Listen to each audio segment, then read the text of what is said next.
তাদের সম্পদ ওয়ালা তাতাবাদদালুল খাবিসা বিত-তাইয়্যিব ওয়ালা তাকুলু আমওয়ালাহুম ইলা আমওয়ালিকুম ইন্নাহু কানা হুবান কাবীরা। তাদের সম্পদকে তোমাদের সম্পদের সাথে মিশিয়ে তোমরা খাওয়ার ব্যবস্থা করে সবচেয়ে বড় গুনাহের কাজ আল্লাহ তাআলা কোরআনে কারীমে বলে দিয়েছেন যে গুনাহের কাজের মধ্যে এটা একটা।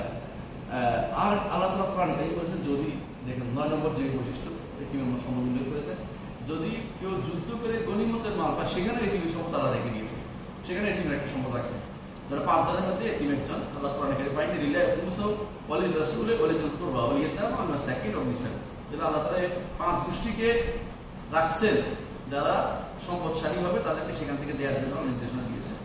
10 নম্বর হচ্ছে আমরা দেখতে পাই কোরআনে কারীম আল্লাহ তাআলা ইতিমদেরকে সম্মান করতে বলেছেন, বলছে কাল্লা ওয়ালা তুকরিমুল ইতিম ওয়ালা তাহাদুন আলা তুআমিল মিসকিন, তোমরা ইতিমকে তোমরা সম্মান করো। সম্মানটা আলাদা জিনিস, সম্মানটা আলাদা জিনিস, আর মিসকিনকে হচ্ছে খাওয়াকে ইতিমকে সম্মানের সাথে খাওয়া।